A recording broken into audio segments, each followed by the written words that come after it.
Hello, I hope everybody's doing okay, and I hope that one way or another, in spite of the weird circumstances, you managed to have a good Easter.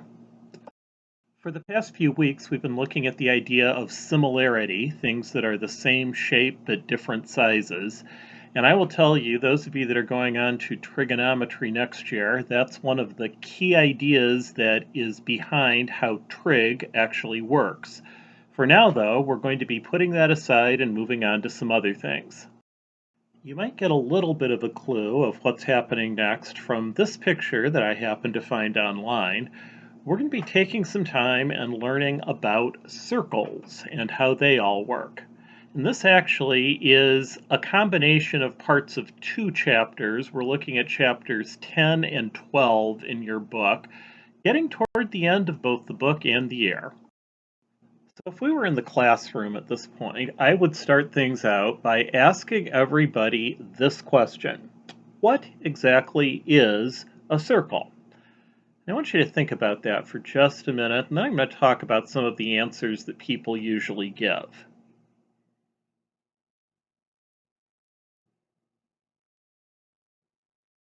A lot of times the first answer I'll hear is that a circle's a big round thing. And if you think about it, that's pretty obviously not a good definition. That could describe a whole bunch of things, like some of them you're seeing on the screen right now. Sometimes I'll have people try and say a circle is something that goes around a center. And that's kind of right, but it doesn't really get to the heart of what a circle is. I've had people before tell me a circle is like a polygon with curved sides. And actually, for those of you that go on for a while in math and you eventually take calculus, you'll find out in calculus we think of a circle as like a polygon that has infinitely many sides. But that still isn't really quite what we're talking about. Another thing I've had people say a circle is a ring. And in a way, that's kind of a synonym for circle. But if you actually think about rings like you would wear, those really are cylinders rather than circles. Some other answers I've gotten over the years are things like a hoop, 360 degrees, the edge of something that's curved, the middle of a basketball court, and a circumference and a center. That last one actually is probably the closest to what we're going to look at in geometry as the definition of circle. The official definition of circle is exactly what I have here. It says a circle is all the points in a plane that are the same distance from a fixed point. The most important word in that definition is distance. We define what a circle is by saying you start with some point and then you measure the same distance in every possible direction, and if you put all those points together, what you have is a circle. If you think about a compass, the definition of circle is exactly why a compass works. What you do with a compass is you put the point at one point, and you put the pencil that you draw with a distance out from that, and then trace all the way around. If you combine everything, what you get is a circle. All the points in a plane that are the same distance from a fixed point. That definition is something you want to know, meaning I will guarantee you that in one form or another, that'll be on the next quiz that you have to do. A circle is all the points in a plane that are the same distance from a fixed point.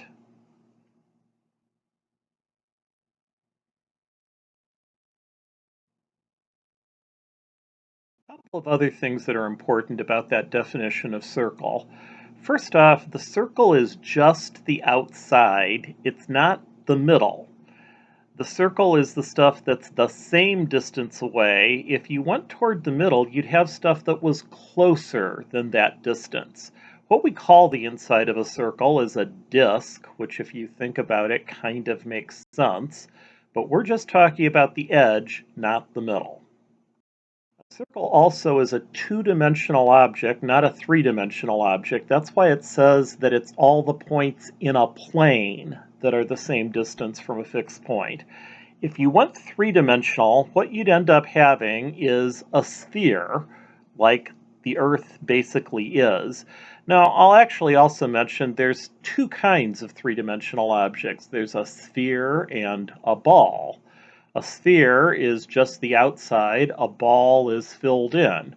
That's why a basketball is technically a basket sphere, because you don't have the middle, but the Earth really is a ball. So one more time, that important definition is a circle is all the points in a plane that are the same distance from a fixed point.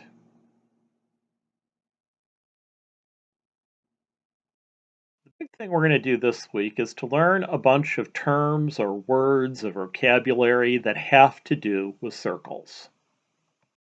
Many of those terms you already know, and we're going to start with the two that actually come up in the idea of that definition I went through. There's center and radius. And the center is just the fixed point that you measure from when you come up with a circle. It's the point that's equidistant from every point that's on the circle. When we say it's all the points that are the same distance from a fixed point, the center is that fixed point.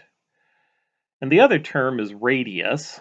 The radius is how far it is from the center. You can either think of the radius as that distance that you measure away, or you can think of it as literally the segment that goes from the center to the circle itself. So distance is the radius and the fixed point is the center. Another term I'll guarantee you that you already know is diameter. The diameter you can either think about as a segment that goes through the center and connects 2 points on the circle, like in this picture it would be segment AB, or you can think of it as a distance that's twice as big as the radius. The diameter, it goes all the way across the circle through the center. You've probably heard before, but it's usually less familiar for people, is chord. And in a circle, a chord is just any segment that connects 2 points on the circle. So like in this picture, AC is going to be a chord. Since a chord is any segment that connects 2 points on a circle, that means a diameter has to be a chord. A diameter, in fact, is going to be the longest chord you could have in any circle because it goes through the fattest part of the circle. It goes through the center, and so a diameter is a chord that's going to be the longest one you could make in any circle.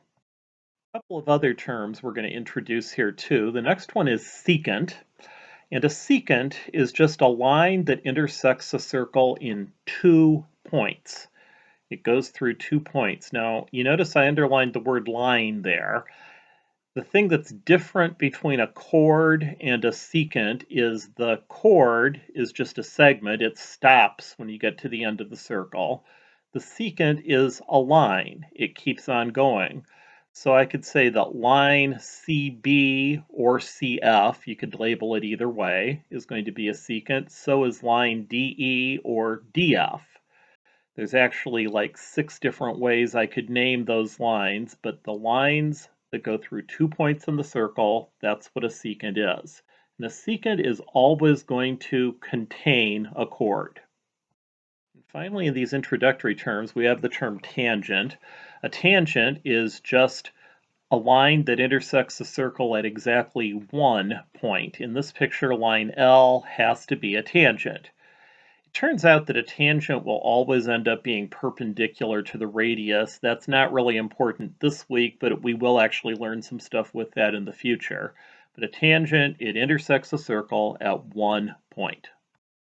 Here's a picture that just summarizes all of those things. A radius, it goes from the center to the circle. Diameter goes all the way across the circle through the center.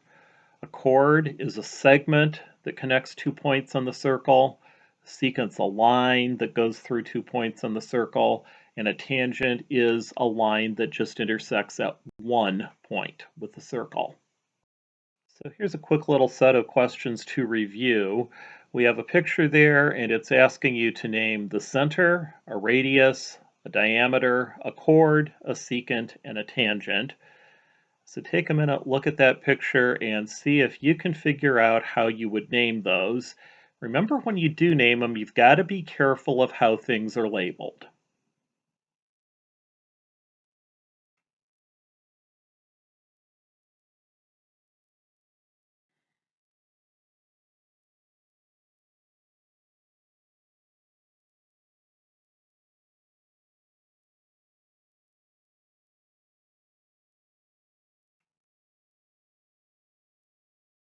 I shrank down the picture a little so we could see things better with the answers. The center is just point O. The radius, you could actually write a couple of things. I put segment OB here. You could also put segment OC. And of course, you could label things backwards, and that would be absolutely fine as well. Diameter, it has to be a segment that goes through the center. And here, that would either be segment BC, or if you turned it around, you could say segment CB. A chord, you want a segment that connects 2 points on the circle. I could have just repeated my answer for diameter. That would be okay. What I did instead is I went down to the bottom and I put segment DF, or I could turn it around and say segment FD. The last two, we want answers that are lines. A secant, it has to be a line that intersects the circle at 2 points. This would be line MN or NM. And the tangent would be a line that intersects at just 1 point. I labeled it as HK. I could have also put KH, and I could have also called it something like HT, TH, TK, or KT. Any of those with the 2-arrow line on top of it would be a correct answer for a tangent. So a few other terms that we're going to come up with. The next one is an arc. An arc literally is just part of a circle. It's the part of a circle that's between 2 points. It's kind of like a segment, except it's curved. It's on a circle.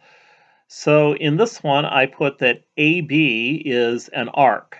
Now I will tell you, if I was writing that out longhand, I would put a more curved symbol above the A and the B, because typically what we do is we put an arc of a circle to show that this is an arc. In the equation editor that's in Microsoft Office, the closest thing they have is this thing that looks kind of pointy, but really we are talking about arc AB. Again, you could label it backwards and call it BA. There are two kinds of arcs that we typically talk about. It's a major arc and a minor arc. Basically, a major arc's big, a minor arc's small. Major is more than half the circle, minor's less than half the circle. So in this picture, arc BC would be a minor arc. It just goes from B to C and that's it. The way I name the major arc is with 3 letters. This is saying I start at B, I go in the direction of D, and I finish when I get to C. That's going to end up being a major arc that goes halfway and more around the circle. I could have named the major arc arc CDB as well. Major arc, you have to use 3 letters to name it so you know which direction it goes. A minor arc, usually we name with 2 letters, although if there was a point between, you could actually name the minor arc with 3 as well. If you think about it for a minute, it should make sense that a major arc is always going to measure more than 180 degrees. That's because it's more than halfway around the circle. And a minor arc is always going to measure less than 180 degrees. Major's big, minor's small, and the other thing that can happen is you could have exactly half a circle. And a semicircle is an arc that goes exactly halfway around the circle. That's almost certainly a term you've encountered before. What a semicircle always will do is connect the endpoints of a diameter. So like in this picture, segment CB is a diameter, but the semicircle is an arc that goes from C to B. The semicircle will always measure exactly 180 degrees. Usually we also label semicircles with 3 letters so you know which half of the circle you're talking about. In this picture, the semicircle that's shown would be called arc ACB, or again, you could go backwards and say arc BCA. And again, when you see 3 letters of like that, it basically means you start at A, you go in the direction of C, and you stop when you get to B. So another quick set of questions. We're supposed to name a major arc, a minor arc, and a semicircle.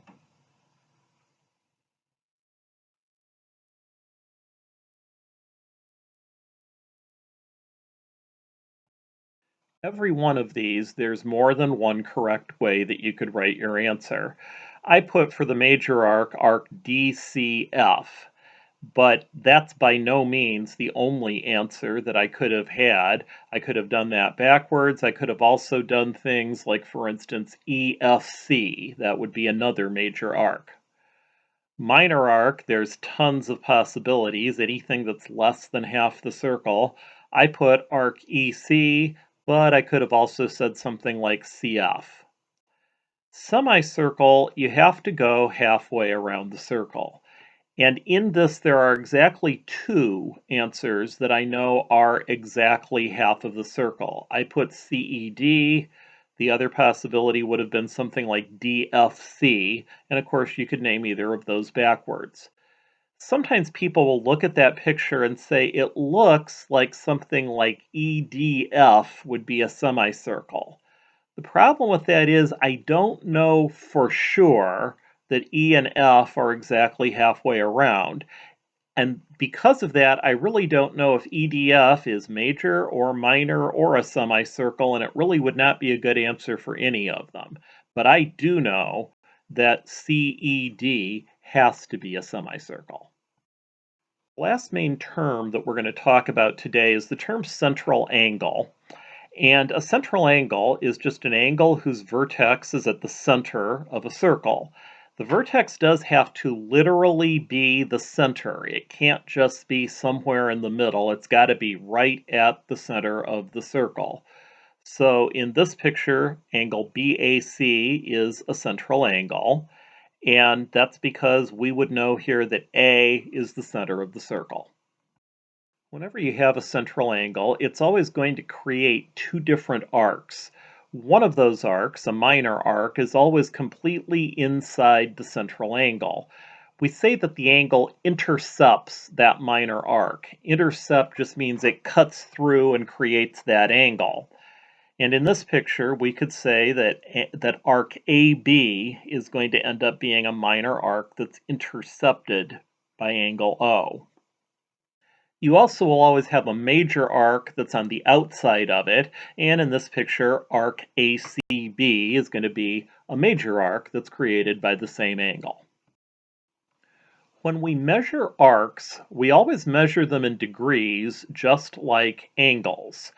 And in this picture, we would say that the intercepted arc and the central angle are going to have the exact same measure. Now, sometimes that seems a little bit weird to people because in that picture, it looks like that yellow shading that's highlighting the arc is a lot bigger than the yellow shading that's highlighting the angle. All we're talking about both times, though, is just how wide this is opening or what part of a circle it is. And it does turn out that, yeah, because the angle goes on forever, the central angle is always going to have the exact same measure in degrees as its intercepted minor arc. So these pictures I'm going to let you look at for about 2 seconds and then move on and talk about the answers. And again, the important thing is that the arcs and the angles are always exactly the same. That's how I know that on the left it's got to be 80 degrees and on the right it's got to be 105. Going right along with that, you can always figure out how big a major arc that's formed by a central angle is by just subtracting from 360. That's because if you think about it, the minor arc and the major arc together, they make a circle, and the whole circle is 360 degrees. So I subtract the part that I don't want to get the part I do. So a major arc, take 360 minus the minor arc. So again, we'll let you look at this for about 2 seconds and then look at the answer. And again, all you want to do is just subtract from 360 so you get 220 degrees. You're going to have some book problems that you should look at this week, and of course also a quiz. And they're going to ask you to figure out how big various arcs are in a picture. So let's look at this one for a minute and see if you can figure out how big the missing parts are.